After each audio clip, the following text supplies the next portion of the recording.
Hello everyone. Today we will explore what happens when Tuna forces Henry's biological grandmother to sign a written commitment, no taking Henry away, while Alex quietly begins to break in ways no one at the company can ignore. If you find this interesting, don't forget to subscribe to the channel so you won't miss upcoming videos.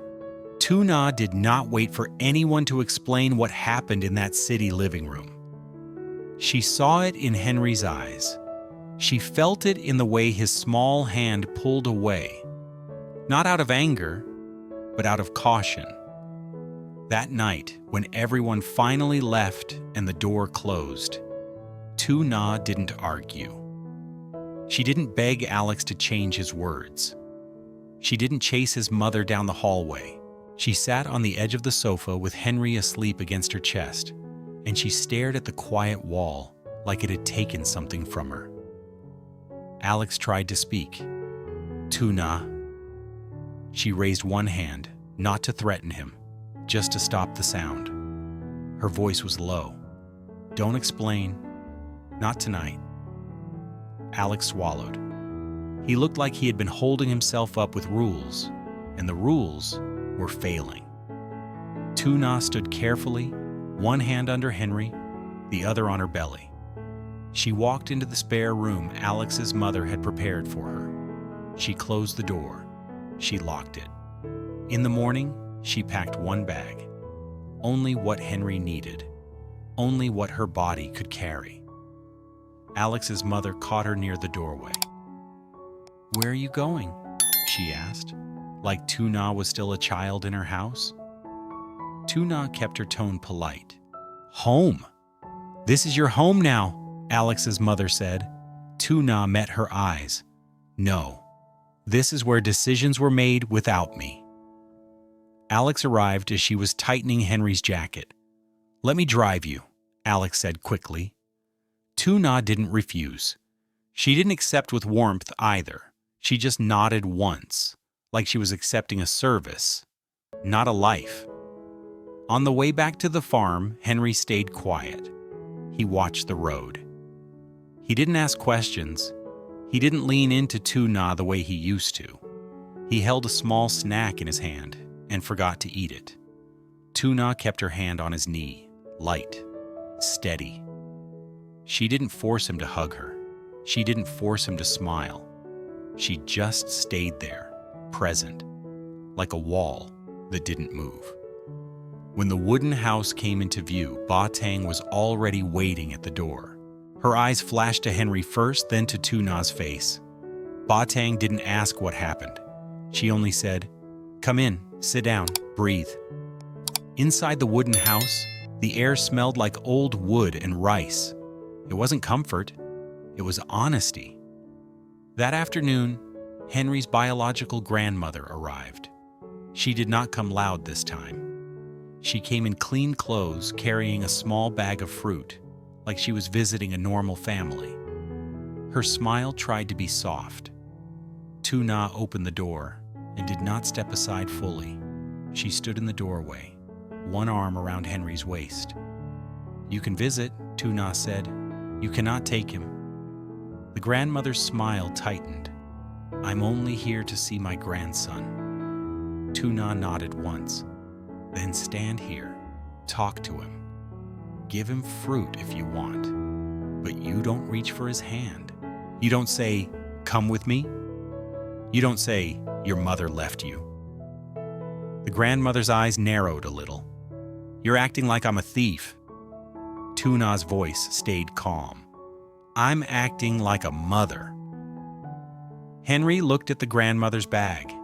He looked at Tuna's face. He didn't move toward the fruit. The grandmother crouched slightly, careful.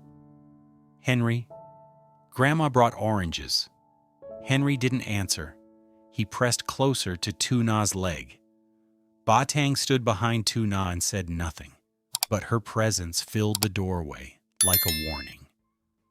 The grandmother straightened. "He's afraid of me because you teach him to be." Tuna shook her head. "He's afraid because adults keep using him. That ends here." The grandmother gave a small, controlled breath. You can't stop blood. Tuna didn't raise her voice. I can stop your hands. The grandmother's face hardened, then smoothed again. Fine, I'll visit. I'll be patient. Tuna watched her closely. You'll be patient because you'll sign. The grandmother blinked. Sign what? Tuna looked down at Henry, brushed his hair back, then looked up again. A written commitment at the commune office. You will sign that you cannot take Henry to raise, that you cannot remove him from his mother. The grandmother's mouth opened slightly, then closed. You think a piece of paper can stop me? Tuna's eyes didn't flinch. It will stop you from pretending you didn't threaten me. The next morning, Tuna went to the local commune office with Tang. Henry stayed with Tang until the moment they stepped inside the yard. Then he insisted on clinging to Tuna's shirt. So she brought him too. The office was small. The chairs were old. The air was still.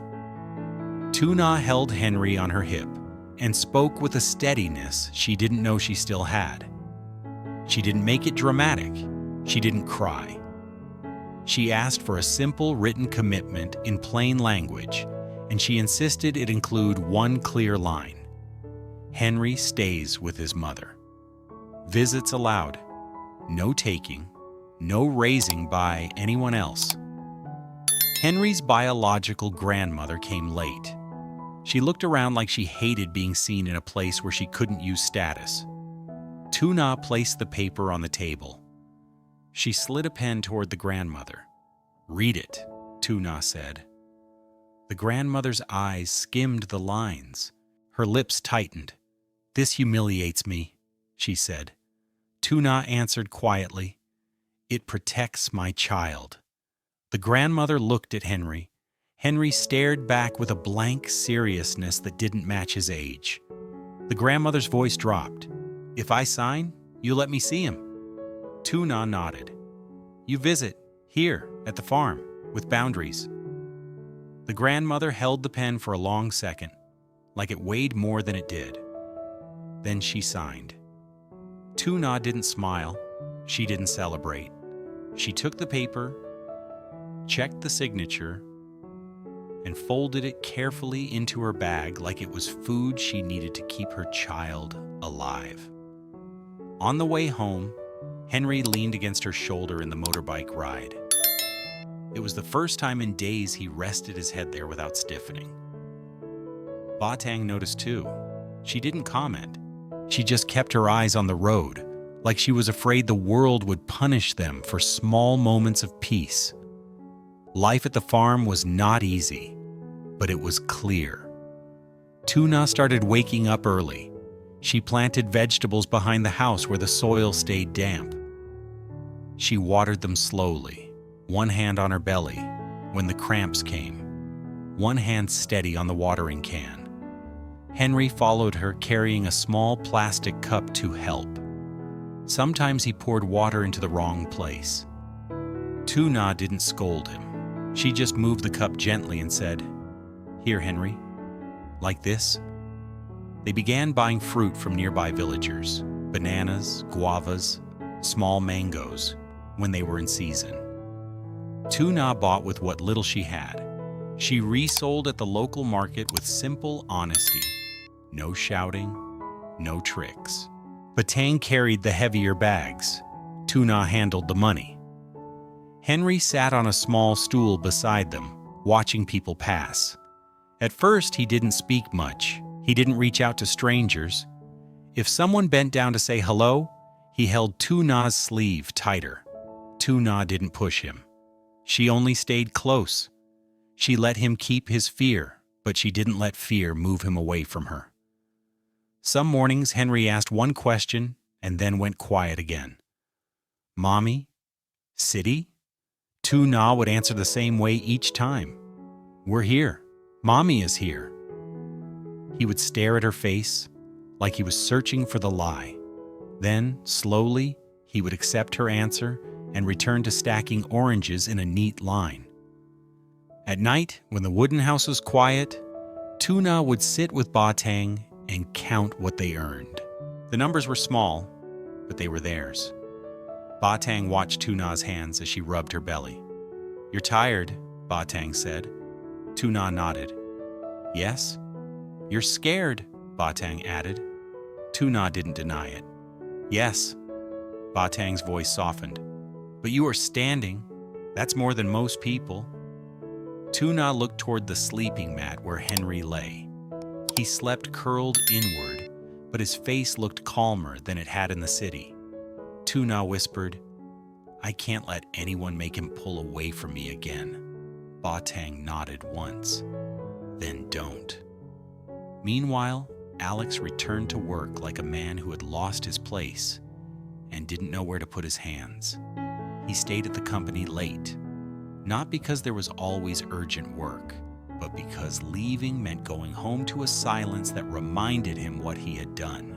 In meetings, his voice stayed steady. His decisions stayed sharp. But people noticed something missing. He didn't joke. He didn't look up as much. He didn't ask follow-up questions the way he used to. He solved problems like a machine and walked away like nothing touched him. Lon noticed first. She brought him tea one evening and placed it on the corner of his desk without speaking too much. "You haven't eaten?" she said quietly. Alex didn't look up. "I'm fine." Lan didn't argue. She just left a small box of food beside the tea. The next night, Mai stayed later than usual. She didn't sit too close. She didn't try to flirt. She only stood by the door and said, "If you need someone to cover the last report, I can do it." Alex stared at the screen. "Why are you still here?" Mai's answer was simple. "Because you are." Mai came in another night with a folder and a careful tone. "I filed the supplier documents," she said. Then she paused. "You've been carrying a lot. People talk. I don't." Alex finally looked at her. His eyes were tired, not soft. "Don't," he said. Mai nodded immediately. "Okay." But she didn't leave right away. She stayed long enough for him to know he wasn't alone in the room. That was the danger. Not seduction, not a scandal. Just quiet presence offered at a time when his wife had moved her life away from him. Alex didn't touch anyone. He didn't cross a line that could be named, but he began to accept comfort the way a thirsty person accepts water without asking where it came from. He started answering when Lon asked, "Did you sleep?" He started letting Mai finish his sentences in meetings.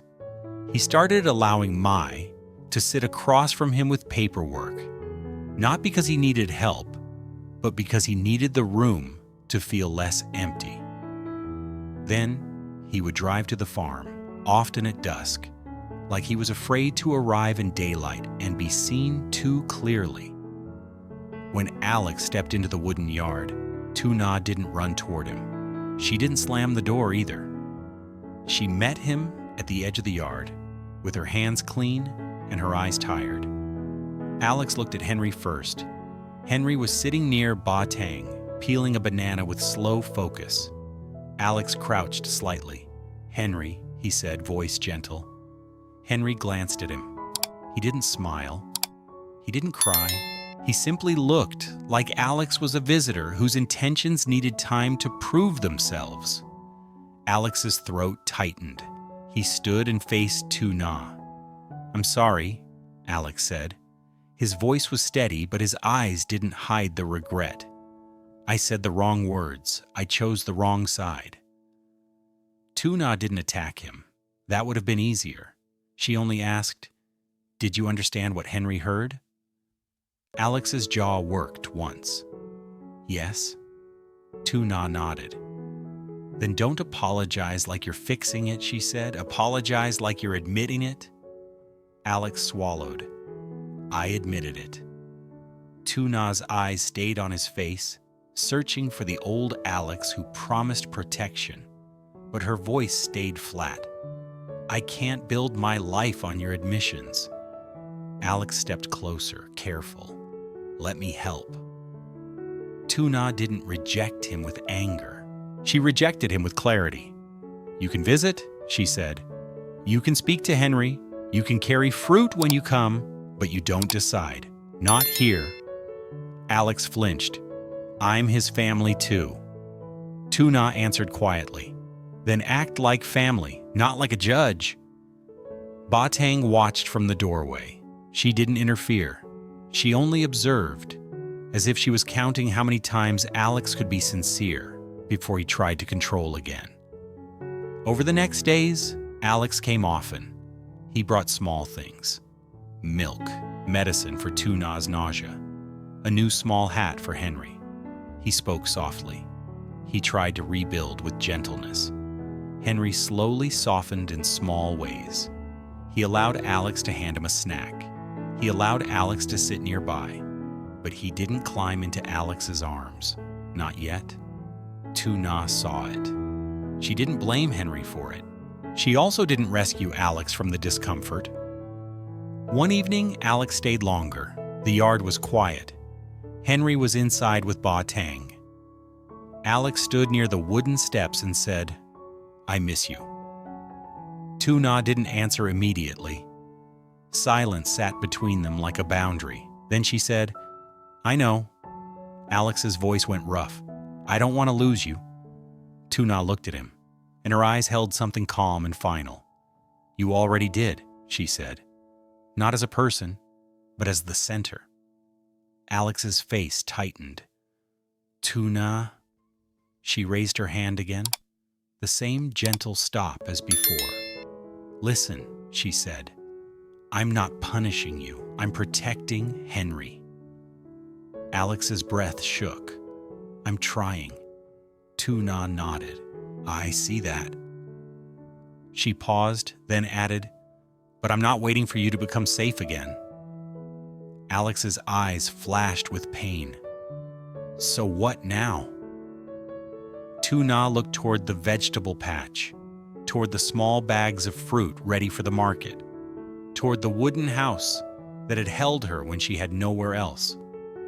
She spoke slowly, like she was saying it to herself as much as to him. "I will live here," Tuna said. "I will raise Henry here, with Tang, with my own hands. I will earn money the honest way. I will keep him close. I will not move my life because someone else calls it stable." Alex's shoulders fell slightly, like he understood the weight of those words. Tuna kept her voice steady. "You can be his father figure," she said. "You can love him, but you don't own our direction." Alex opened his mouth, then closed it. He looked at the wooden steps. He looked at her belly. He looked at the house. When he spoke, his voice was small. "And you?" he asked. "What am I to you now?" Tuna didn't answer with cruelty. She answered with honesty. "You are Henry's connection," she said. "You are the man I once trusted with my silence, but I won't be silent anymore." Alex's eyes lowered. He nodded once, like he had to accept the truth, even if it cut. Inside the house, Henry's small voice called softly, "Mommy?" Tuna turned immediately. "I'm here," she answered. Alex watched that moment, the speed, the certainty, the way Henry's voice pulled Tuna like a rope she would never drop. Tuna stepped toward the doorway, then paused and looked back at Alex one last time. "Don't come here to fix me," she said. "Come here to respect what I'm building." Alex's throat tightened.